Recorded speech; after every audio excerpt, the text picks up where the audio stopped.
ginagawa nila. Minsan, yung napatay, kunyari, may kapansanan. Diba?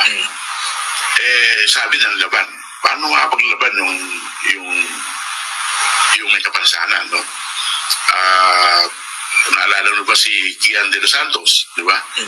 Yung pinaluhod. Pinaluhod. So, paano pinalabas na ng laban daw. Pero, actually, nung inimbestigahan niya ng maigi, nung NBI, lumalabas na walang nangyaring shootout, no? Tapos may problema dyan sa iniintay Soko, no? Kasi kadalasan, hindi napuruhan yung victims. So, medyo buhay pa? Buhay pa. So, pagdating ng Soko, tumatayo. Oo. Tumatayo, di ba? Okay. So, sinasabi nila, walang shootout. In-execute kami, gano'n. So, I think may ilang gantong kaso na hinawakan yung CHR. No? Tinago nila yung victim. No? Kasi nga, hindi naman tayo lumalabas. Wala naman shootout, no? So, ayan yung mga talagang anomalous na nangyayari dyan, no? Pero kayo, dun sa series nyo, may na-encounter kayo something similar to that? Yung supposedly pero buhay? Oo, yung isang sa Tondo ako nangyayari yan. Tondo yung nabuhay. Tapos yung isa pang kaso sa Malate, no? Riding in tandem. Yung kanilang target nasa motor din, no? Yung target hindi napuruhan. Tapos yung bumaril na riding in tandem, nalaglag pa sa motor. So, comedy of errors yan. So, ganyan may magandang kaso, no? Ngayon, dahil may nawabuhay at tumatayo, so very embarrassing, di ba, sa police. So, nag-meeting sa karamihan. So, napagkasunduan na huwag nang hintayin yung Soko. So, ang gagawin na lang ng mga polis natin rin sa ospital, yung nabaril nila, no? Kung buhay pa, along the way, tutuloyan na, no? So, yun ang sabi sa amin ng isa naming source sa loob na police. So, because of that, may story kaming special report kaming ginawa na dead on arrival. Oo, yun. Nakita ko yun. Dead on arrival, yun. Oo, kasi pinapatay na. Pinapatay na yung... So, nakita nyo guys, ang daming mga anomalous, no, doon sa war on drugs si Duterte. Andiyan yung katulad ng kwento kanina, no, ng itong journalist na yan, na yun bang buhay pa, no, may mga incident daw na buhay pa, tapos tumatayo pag andyan na yung Soko. So, ang ginagawa, mga kaibigan, pag ganon, andyan na yung human rights, yung CHR. So, hindi na nila pwedeng patayin yun. Andyan na yung CHR eh. So, nag-meeting sila mga guys na kapag may mga nangyari daw, no, na yung kanilang biktima ay may buhay pa, ay dadalhin sa ospital at habang nasa way, no, habang papunta ng hospital, ay lalagutan na nila ng hininga. Para pagdating talaga sa hospital, ay talagang tsugi na. No? So, ganyan mga guys. So, ibig sabihin, no, kung titignan natin, no, yung mga report, kung titignan natin lahat ng mga report, guys, tungkol dito, ang masasabi ko, mga guys, ang laki ng kasalanan ni RRD. Anong ginawa niya sa mga kapulisan? Tinuruan niya na ang mga kapulisan ay maging monster. Tinuruan niya na ang mga kapulisan ay maging demon. Mawalan ng yung pagiging makatao. Mawalan ng emosyon. Basta mag-kill. No? So ganyan mga guys sa panahon ni RRD. Tinuruan niya ang mga kapulisan na maging monster. No wonder, mga guys, kaya naman pala, ang ginawa niya sa mga kapulisan, itinaas niya ang sahod ng talagang mataas. Kaya naman pala. Ano yun? Para to pacify them? Kasi ginawa niyang halimaw ang mga kapulisan natin. Kaya naman pala, sa mga panahon nun, mga guys, no? May mga pulis na talagang pumapatay in public, di ba? During the broad daylight, pumapatay. Kasi sanay na sanay na. Katulad nung yung isang pulis sa, saan ba yun mga guys? Pampanga o Batangas o Bulacan, nakalimutan ko na, no? Yung sikat na sikat ang araw, pinatay niya, pinaslang niya yung mag-ina. Po, di ba? Pinaslang niya. Kaharap yung anak. Yung anak hindi man lang na-shock. Na yung pulis baliwala lang. So, sabi ko, wow, ibig sabihin, grabe yung ginawa ni Duterte. Ginawa niyang monster ang kapulisan natin na dapat sa mga pulis, sila yung magpatupad ng batas. Pero ang nangyari mga guys, hindi sila nagpatupad ng batas, kundi iniligay nila yung batas sa kanilang mga kamay. 'Di ba? At kahit alam nila na, syempre mga guys, yung mga yan, nag-aral yung mga yan. May mga sinumpaan yung mga yan na maging tapat sa tungkulin. Pero kahit alam nila na masama yung ginagawa nila, na yung mga nahuhuli nila, ng mga addict, pusher, kahit hindi naman ng laban, sinusugi. Tinataniman ng droga, yung iba naman, nilalagyan ng baril kahit wala namang baril. No? So, ganun ang ginawa ni Duterte sa mga kapulisan. Nakakaawa ang mga kapulisan. At yung mga riding and tandem, mga guys, napag-alaman, no? Ayon sa investigasyon ni itong journalist na to, nakalimutan ko yung pangalan eh. Mahaba pa kasi yun guys, ikakwento ko na lang sa inyo kasi mahaba yun eh, yung interview na yan.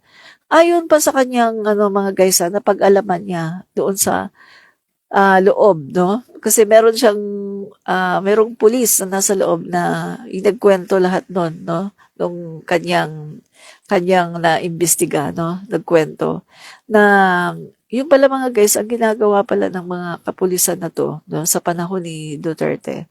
Yun nga, ano ba tawag doon, yung nagkukunwari sila na riding and tandem, no? Riding and tandem. Usually, ang mga riding and tandem, guys, sila yung mga bagitong pulis, no? Ayon sa kanyang investigasyon, no? Mga bagitong pulis yung mga yan. Parang yung ginagawang, ano ba tawag doon? Yung parang initiation na parang sa fraternity na susubukan ka kung kaya mo bang gawin to. So, yun daw mga guys, yung mga riding and tandem na madalas na ginagamit, no? Nung drug war para tsumugi ng mga addict daw, mga pusher. Yun sila pala ay mga pulis, na mga bagitong pulis, mga baguhan na pulis. Kita nyo? Kung ikaw pulis ka, baguhan ka, pagkatapos pataas pa yung values mo, di ba? Kasi mga bagong pulis yan eh. Pagkatapos uutusan ka, ito gawin nyo ha. Yan, riding and tandem kayo. Pagkatapos etong ichuchugin nyo to. Nakasama yan sa listahan. Anong mafe-feel mo? Na kahit ayaw mong gawin, susunod ka na lang. Kasi, hindi ka pwedeng umayaw. Dahil kapag umaayaw at hindi ka daw susunod, aakusahan ka pa, isasama ka pa sa drug list. See? Kita nyo? So, sa panahon pala ni Digong, mga guys, ang mga kapulisan ay ginawa niyang monster. Ginawa niyang kriminal ang ating mga kapulisan. Nakakaawa. So, pasalamat na lang tayo mga guys. At ngayon, nagkaroon tayo ng Pangulo na iba ang mindset na iba yung kanyang values ay talagang mataas pa. Mataas ang pagtingin sa moralidad. May takot sa Diyos, may takot sa batas ng tao, sa batas ng Diyos, may pagmamahal sa mga tao, sa mga Pilipino, sa bayan. Magpasalamat tayo ngayon dahil meron tayong ganitong Pangulo. So pag naisip ko lahat, no, yung mga revelations mga guys, kinikilabutan ako. Biro mo, ginawa ni Duterte monster ang ating kapulisan. Ginawa niyang halimaw. Kinikilabutan ako mga guys, so buti na lang nakaano ako. Kinikilabutan ako. Ginawa ni Duterte na halimaw ang ating mga kapulisan during that time. Huh? Ay, kaya kailangan talaga guys, makapasok na ang ICC para talagang matuldukan na. Naniniwala naman ako guys na talagang may hustisya Hindi sa lahat ng pagkakataon ay pwedeng takasan ni Duterte yung mga kasalanan na ginawa niya. Pero kung sakali na talagang hindi mag-succeed at hindi makapasok yung ICC dito at hindi makapag-serve ng warrant of arrest, mga guys, naniniwala ako meron tayong hustisya. Kung hindi man makuha dito sa lupa, makukuha yan doon sa kalangitan. So, nakakalungkot talaga, no? Pag naiisip ko mga guys, no, nakakalungkot na ginawa niyang monster ang ating mga kapulisan. Siguro yung iba dyan, ayaw dun sa ginagawa nila, pero wala Kumbaga wala silang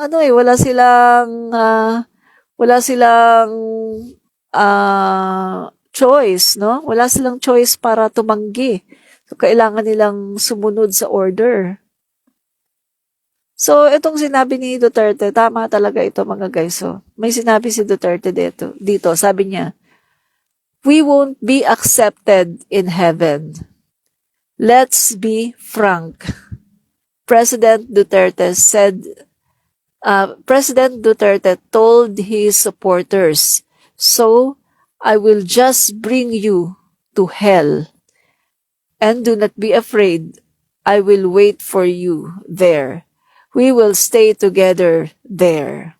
So, see? Kahit siya alam niya mismo na hindi siya makakapunta ng langit. At sabi niya, isasama niya lahat ng kanyang supporters sa impyerno. So, yung mga supporters ni RRD, magbaon na kayo ng tubig.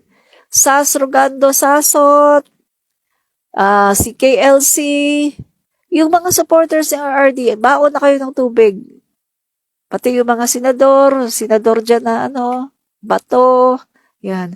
Yung lahat ng supporters niya, yung lahat ng mga nakasama niya, magbaon na kayo ng tubig, walang tubig sa impyerno. Nakakapangilabot yung nalaman ko guys, grabe. The fact na yung ating mga kapulisan, sila dapat yung nagtatanggol sa atin. Sila dapat yung nagpapatupad ng mga batas. Pero unfortunately, nakakahiya, nakakatakot isipin na sa panahon ni Duterte, ginawa niyang monster, ginawa niyang halimaw ang ating kapulisan. Walang awa, walang habas kung pumatay na parang pumapatay lang ng manok. Sisiw. Grabe. Merong bang DD sheet dito? Tingnan ko kung may DD sheet dito sa comment section. Maghanda na ng tubig yung mga DD sheets dyan, ha? Kasi isasama kayo ni RRD sa impyerno. Evelyn Hernandez, no more repentance and hell. Opo, walang repentance doon. Doon sila forever po sila doon na masusunog. Rosala Dahino, merong divine justice. Correct po. Evelyn Hernandez, mahusay magpaikot si Digong. Tama, mahusay talaga siya magpaikot, no? Rosala Dahino, sabi nga ni Sir Tapuan, pasalamat siya at wala na siya sa kapulisan. Oo nga, no? San Juan Balanag Rodelio, good afternoon po. Good afternoon din po, no? Albert Granada, galing mismo sa bunganga ni Digong, sigurado impyerno punta, kaluluwa niya. Napakasalbahe. Tama po kayo, no? Juan Pedro, watching from Bohol. Salamat po, no? Sa panonood. Ganyan na dapat i-follow, suportahan at iduluhin. Yaks.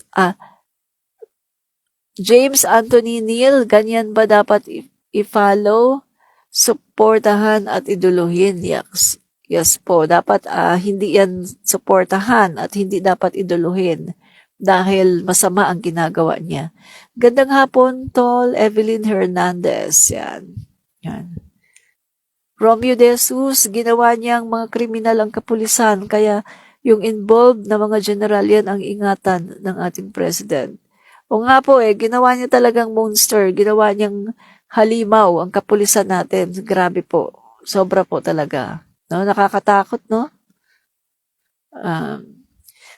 Rose Reyes, get justice, ICC, papasukin na para ang mga pananakot at mga bayarang justices ay matigil na. Correct, no?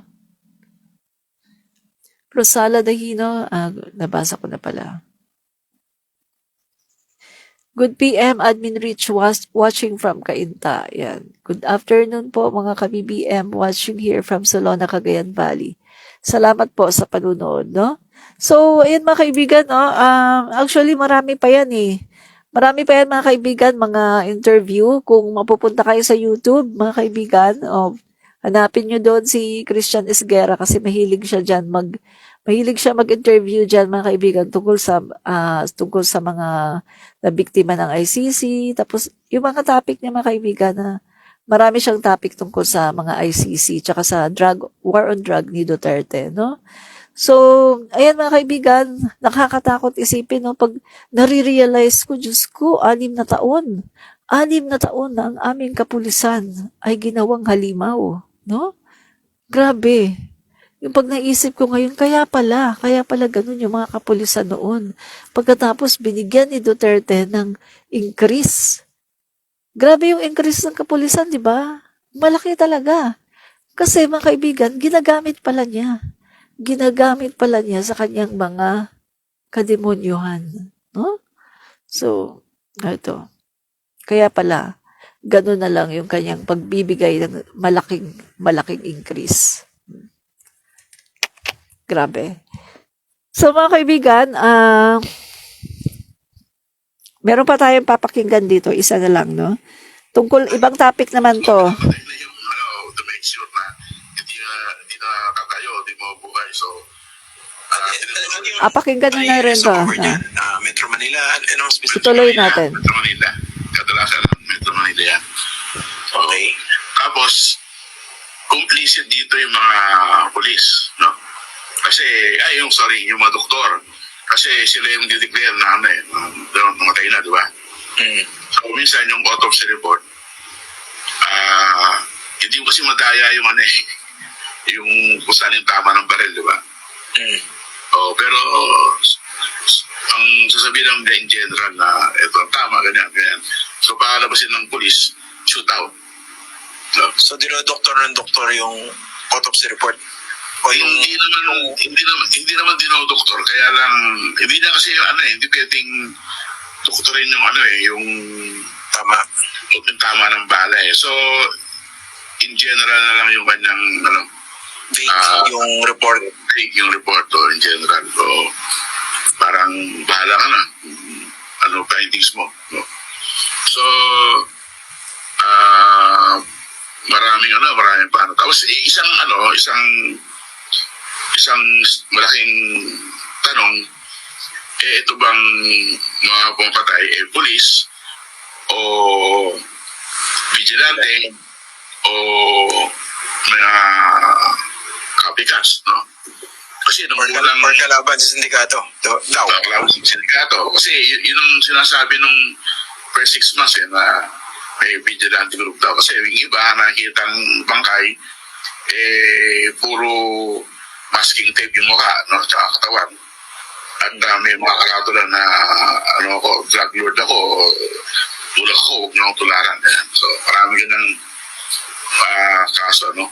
Actually, yung sinasabi mo na 6,200, yan lang yung namatay as a result ng police anti-illegal drug operation, no? Ng laban.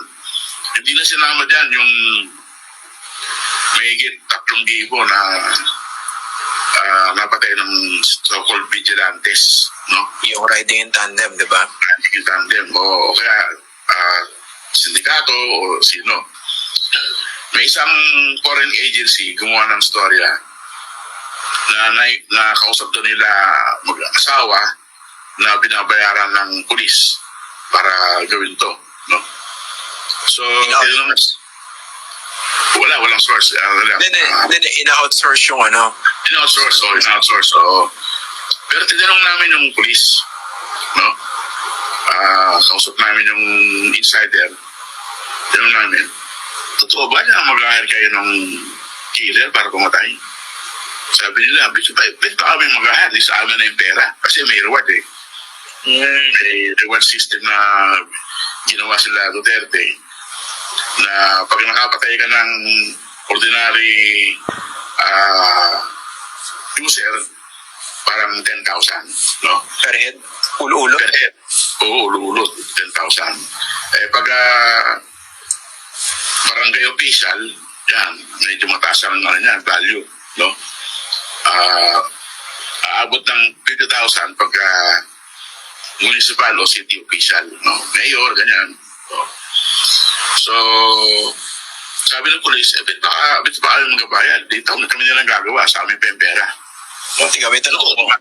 Oo, pero ang tanong ko rito, may mga umamin din ba sa inyo in the course of your investigation na sinasabi, tawag dito, para lang makuha yung pabuya, papatay na lang kasi hindi naman talaga addict o pusher? Meron sa amin, meron kami mga na-interview yung ganun sinasabi, no? Kasi ganito yan eh, merong report na ginawa yung isang retired police general, no?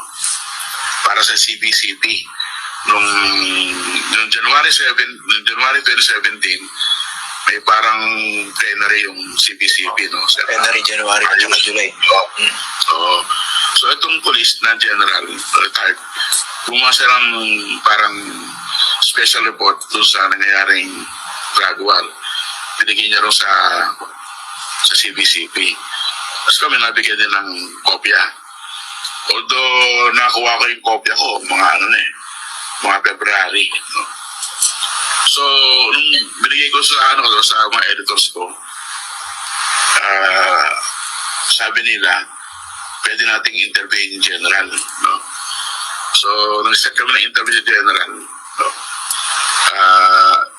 Ilang beses namin siyang minute sa kumbento ng mga Hiswita. Okay. Sikreto eh, no? Pero kasi hindi naman satisfied yung mga editor ko kasi nga parang second hand information. Kasi yung report niya base dun sa interviews niya sa mga active police officers, no? Yung mga dati na subordinates. Sabi namin sa kanya, pwede bang ma-interview namin itong kapital na to, yung mga tiniente na talaga nakakaalam na gumagawa nito. Sabi niya, baka sumabit yan. No? Sabi ko, hindi, sir, we promise na hindi namin pagpangalanan, protektahan namin ng identity. So, matagal na, nagkahagil, no? Finally, nagpa-interview yan, mga bandang March na. Sinama kami. Subordinate na? Oo, subordinate.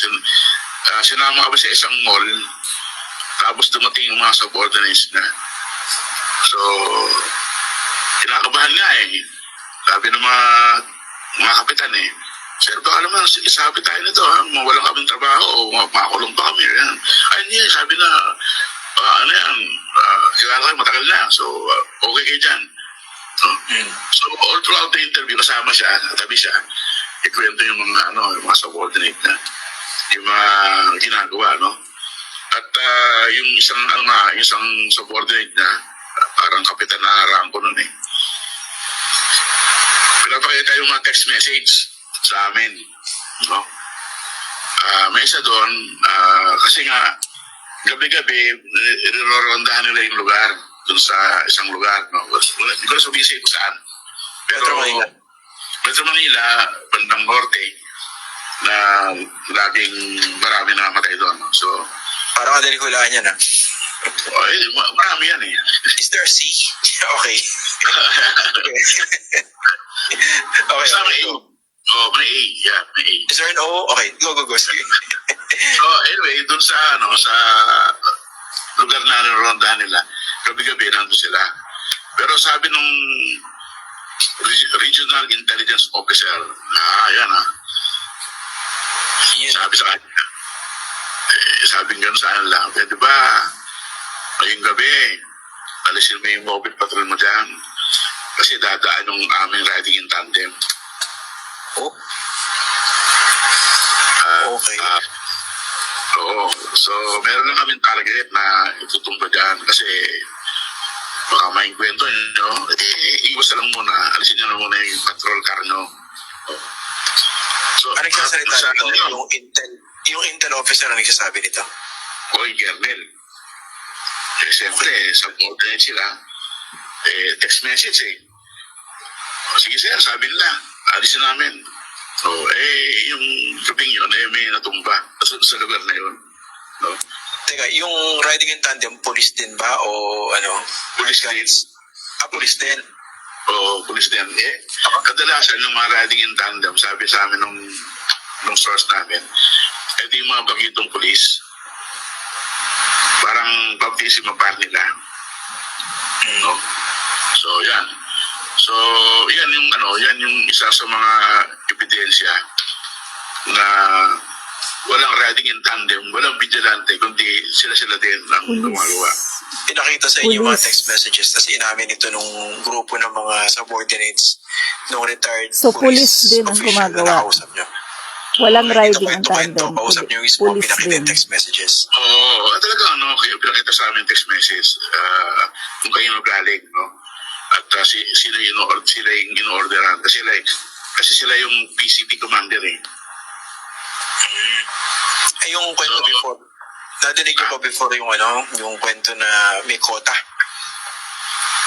Ano yan? Kasi nga, di ba binabayaran na? Binabayaran yung mga nakapatay. So meron silang quota kasi nga galing yan sa drug list na ginawa. No? Alam mo, marami rin kwento galing kay kay Bisa Cambo sa Caloocan.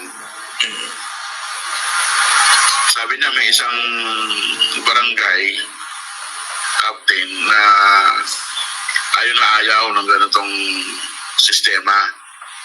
So, nag-resist siya na gumawa ng drug list. Ang nangyayari, siya yung nilagay sa drug list. Nino. Kung sino naglagay, nagulat siya, nandun yung pangalan sa drug list. Kasi tumatag siya. Ano nangyari? Natumba ba yan or ano? Tumba. Yung barangay. Namatay.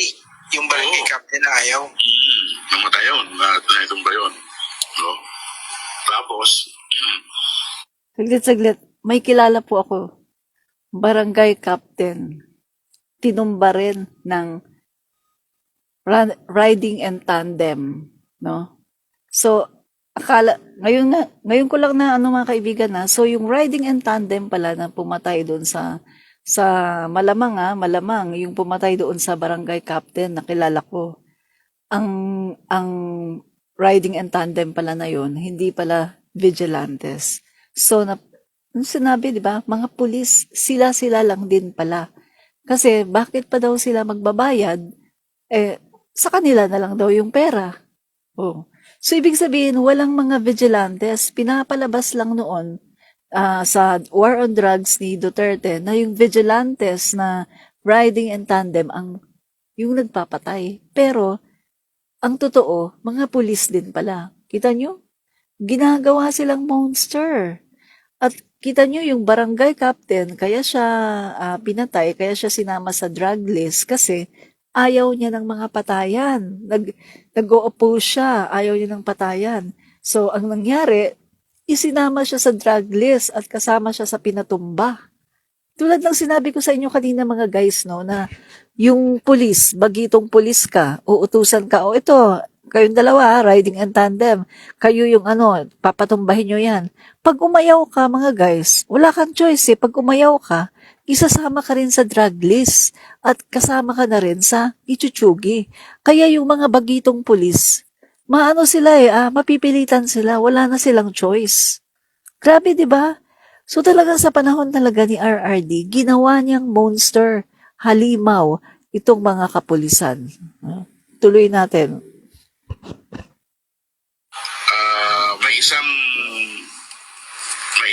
May isang sundalo galing din Mindanao, nirecruit din, no? Para magtumba, no? Parang nakonsensya na siya. Pumunta kay Visa Pombo. So sabi niya, ayaw na raw niya, gusto niya ng magbago. So sabi niya, uwi muna siya, i-secure niya yung pamilya niya. Pagbalik niya, saka siya lalabas at hindi-testify, no?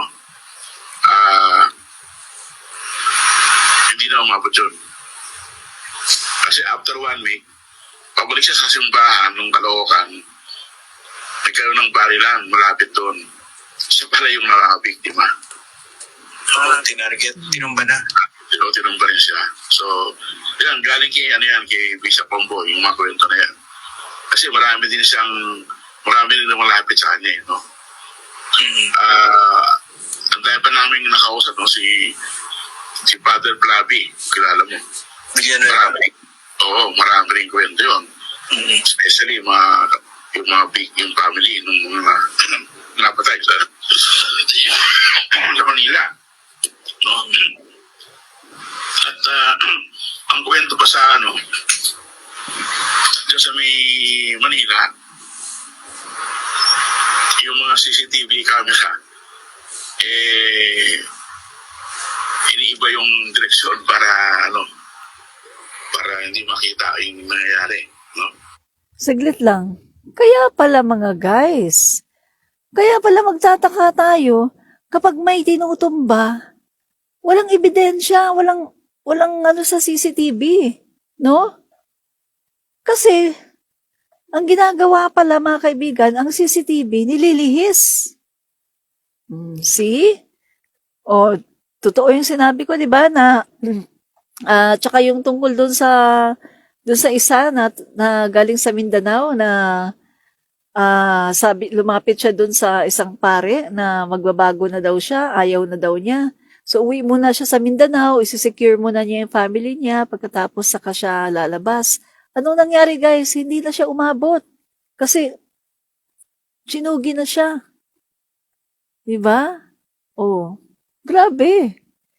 Kaya talagang dapat imbestigahan na to. Ang daming mga guys, grabe talaga, sobra, no? Tuloy natin. Hindi pinapalabas yung mga tao sa bahay, sinisira yung CCTV camera. At yung barangay captain, minsan hindi sinasama sa yung mga barangay official, hindi sinasama sa bypass, no? Meron din kaming ginawang special report dyan doon sa mga cameras na pinapatay.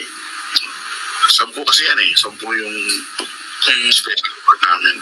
At yung pinakaunang report namin, special report namin, ginawa namin even before Duterte was elected into office. No? Kasi nung April, pumunta kami Davao, no? Gusto namin gawa ng profile si Duterte kasi at that time mabilis yung akit niya sa ratings. So sino si Duterte? Yung story namin.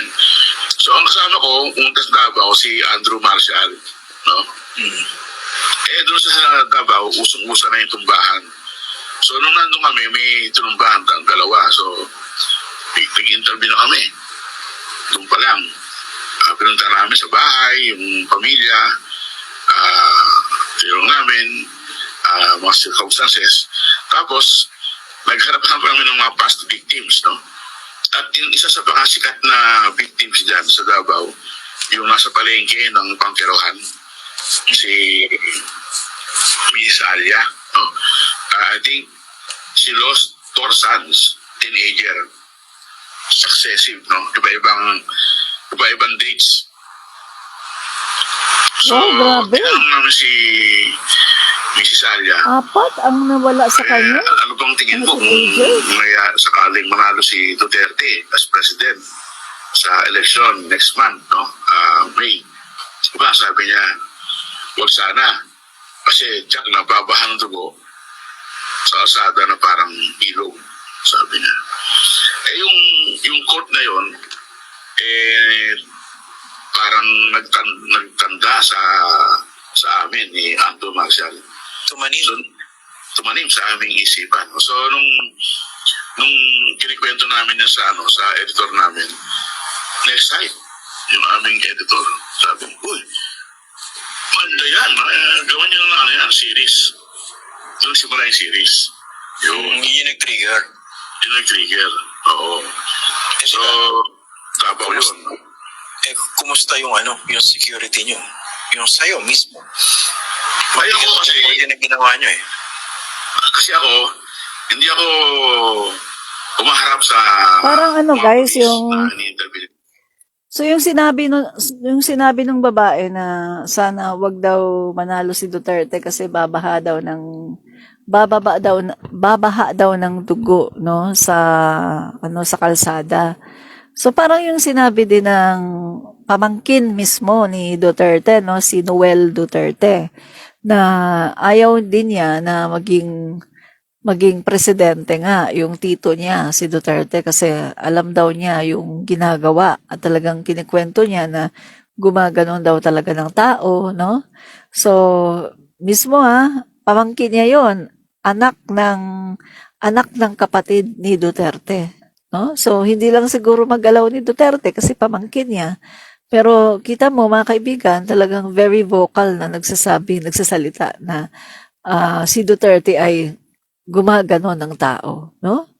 At yun nga nangyari mga guys, nagkatotoo nga yung sinabi nung babae na wag sanang manalo sa pagka-presidente kasi babaha ng dugo ang kalye. Nagkatotoo nga, di ba?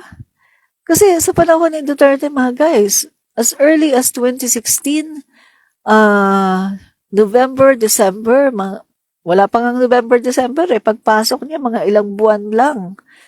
Nagtutumbahan na mga guys. Meron ng mga balita na, oy, si ganyan. Oh, tinumba. Oy, ganyan, natukhang. Di ba? Tapos, ang masama nga nun, mga guys, nasa mga areas na depressed areas, di ba? Mga squatters, mga sa area ng mga may hirap. Pero yung mga talagang masasabi nating pinakaugat, hindi naman niya inaddress hindi naman niya pinakialaman, 'di ba? Pinagtatanggol pa niya yung kanyang mga barkada na mga drug lords, 'di ba? So, sino ang kawawa? Kaya nga mga guys, yung pagpasok ng ICC, ang magbe-benefit nito yung mga mahihirap, no? Mga mahihirap, mga naging biktima ng drug war na ito, no? Kasi halos, tingnan mo mga guys halos wala namang mayayaman dyan na nabiktima Konti lang naman, Parahinog, yung drug lord sa Cagayan de Oro, bakit niya pinatsugi? Kasi kakompetensya niya. Pero yung mga drug lord sa Davao na kanyang mga kaalyado, pinakialaman ba niya? Hindi. Ang pinatsugi niya, yung kakompetensya niya, sina Parahinog. Buong pamilya pa ang nadamay, di ba? So kita mo yun yung ginawa noon ni Duterte na talagang pag tiningnan mo karimari-marim, di ba? Sabi nga ni Joma Sison Joma Sison mismo yung leader ng Communist Party of the Philippines, di ba? Kilala naman natin yung kalaban niya ni President Marcos Sr. Pero ano sabi ni Joma Sison? si Duterte daw, nahigitan ni Duterte yung mga biktima ng martial law. Mas marami daw na napatay si Duterte kaysa doon sa mga namatay ng martial law. Mismo, Joe Masison nagsabi niyan. May video siya niyan, mga guys. Hanapin ko nga yung video na yun. Sinabi niya na si Duterte daw ay grabe daw. Mas matindi daw. Nalampasan ni Duterte yung mga numbers ng namatay ng martial law. No? Joe Masison na mismo nagsabi. Di ba? Pero sabi ko nga, wala din naman siyang na magsalita na yun si Duterte kasi siya rin, ang dami din niyang napatay, no? So kita-kita na lang sila sa impyerno, no? 'Di ba? Magkita na lang sila dalawa ni Joma. Anyway, magkumpare naman yan, mag-best friend daw yan, mga guys. Sabi nung mga nasa Davao na nag-testify na malalim ang kaugnayan ni Duterte at saka ni Joma Sison. Magkumpare daw yan, mga guys, mag-BFF yan. Kaya kita mo, 'di ba? Si Duterte, nung mayor yan, ipinaglaban niya yung Heroes Burial ng isang mataas na leader ng NPA. Heroes Burial. Kita nyo? Tapos yung mga NPA, pinapunta niya sa Davao City para makipaglibing. Di ba?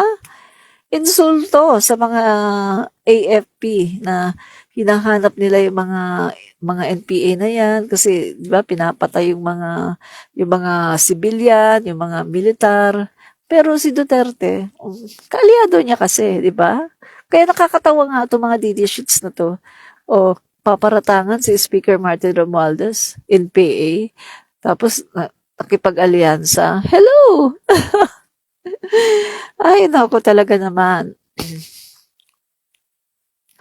Ang masama pala, masaya tayo na maraming natumba kasi pinaniwalaan tayo na lahat ay masama. Pero ngayon po natin mapagtanto na hindi talaga fair ang ginawa niya sa ating bansa. Correct po, tama kayo.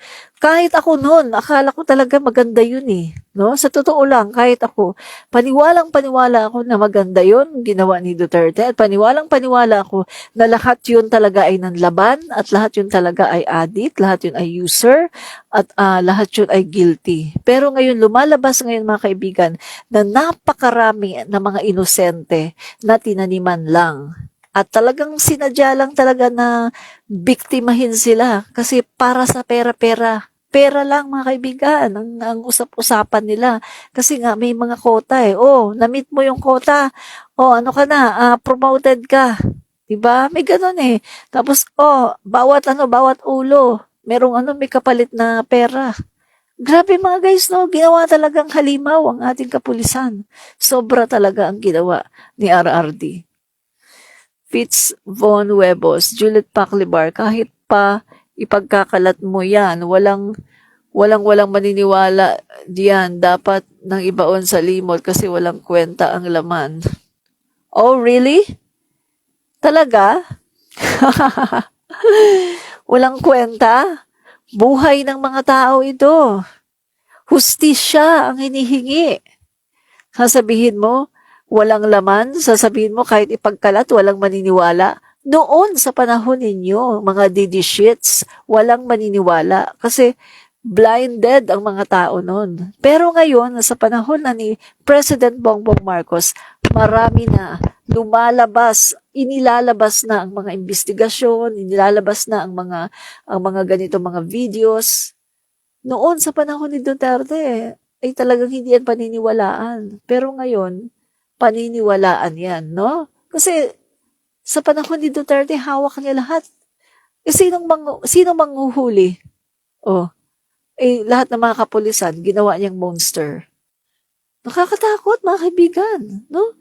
Kapag ikaw ay natipuhan, ito. Naku, pare, wala na akong pang gas, o kailangan ko ng pera. Sandali, pare, hanap tayo dito ng mabibiktima. Tapos, ayun, may dalawang doon, kabataan. Yan, ito na lang pare. Yan. Okay. taniman natin. O, meron ka ba dyang shabu? O, ito pa pare, o. Ito, nakuha ko kanina yan sa O, sige. O, sige pare ha. Tataniman natin to. Tapos, papalabasin natin na ng laban, shoot out. O, sige pare. Para meron na tayong pera. Diba? Ganun lang kadali, mga guys. Diba? Ganun lang kadali sa panahon ni Duterte. Ginawa niyang demons, ginawa niyang halimaw ang ating kapulisan na kung titignan natin, dapat sila ay magtanggol sa atin. Sila ang magpatupad ng mga batas. Pero hindi Sa panahon ni Duterte, sila ang aabuso. Tama po, Admin Rich, noon talaga walang naniniwala kung mga dilawan ang magsabi kasi tayong mga Marcos supporters ay tiwalang-tiwala din, ngunit iba na ngayon. Correct po kayo. Ako nga number 1, hindi ako naniniwala dyan at akala ko maganda talaga yan. Pero ngayon kita niyo, ang daming lumalabas na mga katotohanan. Katulad na lang ng riding in tandem. So, paniwalang-paniwala ako na yung riding and tandem na yan, mga vigilantes, yun pala, mga pulis din pala yan. So, ibig sabihin, yung pumatay pala sa barangay chairman na nakilala ko, pulis pala yun. Pinuntahan siya mismo, nakaupo, at tinutukan mismo dito. Dito mismo, boom, patay. Tapos, anong ginawa nung riding and tandem? Naglakad lang siya. Naglakad lang. Pagkatapos, nung andyan na yung motor, sabay, shhh. Diba? Hindi mo kilala kasi, lahat covered lahat mata lang ang kita So, hindi mo kilala. So, pulis pala yun. At bawat pala ulo ay merong katumbas na pera. Grabe, no?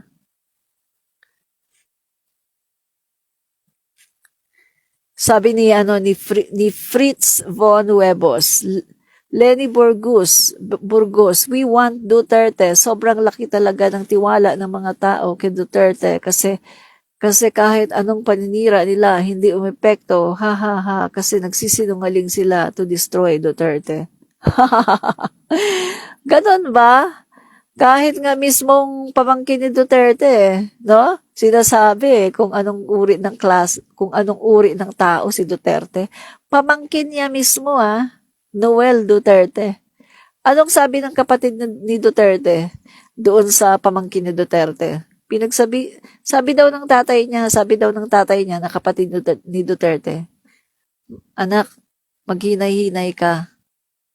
Hinay-hinay sa mga post mo. Winarningan daw siya. Pero kahit winarningan siya, nagpo-post pa rin siya. Pero hindi naman masyadong malala.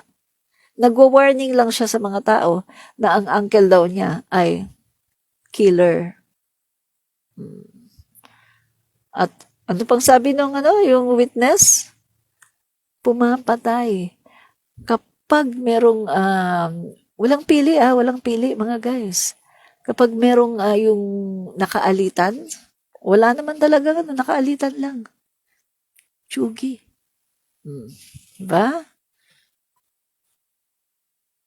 Sabi niya, Evelyn Hernandez, matagal na yung pinapakalat until now, ginagamit pa rin ng gas-gas na masyado. Matagal na talaga yan. Kaso wala talagang nag-ano dyan kasi nga walang naglalakas ng loob di ba? Kaya nga talagang dapat talaga na ang ICC ay pumasok na dito kasi kung dito lang sa Pilipinas wala talagang magkakalakas ng loob para imbestigahan yan. Tama ka, matagal na yan. Pero alam mo ba, ito sasabihin ko sa'yo wala namang kasamaan na hindi matutuldukan Lahat ng kasamaan, lahat ng ginagawa ng tao na masama, matutuldukan yan at magkakaroon yan ng kaparusahan. Sinasabi ko sa iyo, yan ang totoo. No? Sa ayaw man o sa gusto ni Duterte, maririp niya yung kanyang nararapat na parusa. No? Sa paanong paraan, hindi ko alam. No? Ang Diyos ang nakakaalam. No? Maaring makapasok ang ICC dito at maaring talagang bigyan ng warrant of arrest yan. Maari din namang hindi makapasok ang ICC dito, pero ang kaparusahan niya tiyak sa impyerno. At kasama ka dyan, Fritz Vos Huevos, kasama ka sa impyerno. Isasama ka daw ni Duterte, no? Sabi ni Duterte,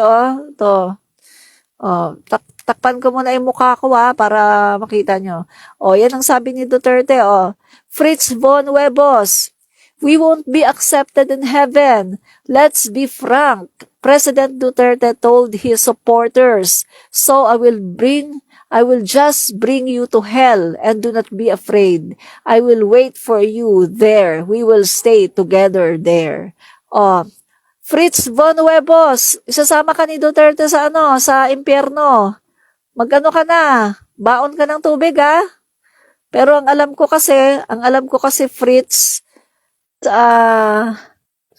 shout out ko na kayo at ako'y mag-out na. Juliet Paclibar, maraming po salamat sa iyong panunood at laging suporta. Lagi kitang nakikita na nanonood sa aking mga videos at nagko-comment. Maraming pong salamat talaga, no? Juliet Paclibar, no? Maraming salamat. Sana someday, no, makita ko rin kayo yung mga avid watchers dito sa ating page, no? Maraming po salamat ulit sa panunood. And then, sa aking basher, si Fritz Von Huevos, yan, salamat din. Charlie Doy, iyak ang Alliance Communist Terrorist Teacher. Maghanap daw ng ibang paninira laban kay Digong. Charlie Doy, are you sure? Parang hindi naman no? Ang sabi ni iyak daw ang Alliance Communist Teacher Terrorist, no? Maghahanap daw ng paninira laban kay Digong. Excuse me, no? Parang hindi naman paninira yung ginawa ni Franz Castro. Ito ay totoo, no? So, yung nangyari na yan, patunay lang na walang pagdating kay Duterte, no? Pag si Duterte ang iyong sinampahan ng kaso, walang justice system ang ating bansa. Dahil marami takot kay Duterte. Kaya maganda talaga papasukin na ang ICC. No? So, ICC, pasok! No? Rose Reyes, marami pong salamat sa panonood. Pakitawag po ng pangalan ko po kung may live ka, ma'am, at manood po ako, Juliet Paclivar. Okay po, salamat po sa iyong panonood palagi, no? Yan. And then, sino pa ba? Albert Granada, maraming po salamat sa iyong panonood din palagi, no? Palagi ko rin kayo nakikita. And then, Lisa Hernandez, salamat din po. Palagi ko rin kayong nakikitang nanonood. Rose Reyes, maraming pong salamat. Yan, palagi rin nanonood sa akin, no, si Rose. Christina Cadano, yan, maraming pong salamat sa iyong panunood. Yun, nakikita ko din kayo, no. And then, no to Saramao, Lisa Hernandez. Yes po, no to Saramao. And Lioj B. Naj. Sabi niya, hangal ka, queen of fake. Ang mga sinasabi ko yan ay mga naimbestigahan na. No? So, masakit po ba ang katotohanan? Ganun talaga, masakit talaga ang katotohanan. Pero kung ikaw ay para sa bayan, tatanggapin mo at hindi ka magiging blind follower ng isang tao na demonyo. Sino pa ba? Rosala Dahino, yan. San Juan Balana Grodelio, salamat po sa panunood, no? Juan Pedro, salamat po sa panunood. James Anthony Neal, salamat po sa panunood. Albert Granada, salamat po sa panunood, no? Ayan, okay. And then, Be Bang, salamat po sa panunood.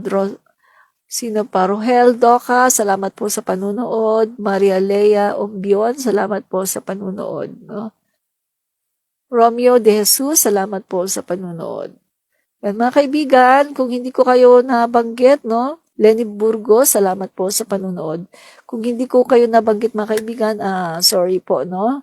At yan nga po, mamaya na lang po ulit. Admin Rich po muli ito, nagsasabi palagi na fight fake news, expose the truth. Bye! Salamat po mga guys. Bye-bye! Guys, Admin po, Rich. ang pinapakalat na balita ng mga taong gusto lang talaga Israel. Comentarista. Nakita naman natin na ang kanilang mga pinapakalat ay walang katotohanan. Ano pa man karami ng mga taong sa iyo ay gagalit, ang talaga naman ikaw ay hinihiba. Pero, galingan mo lang.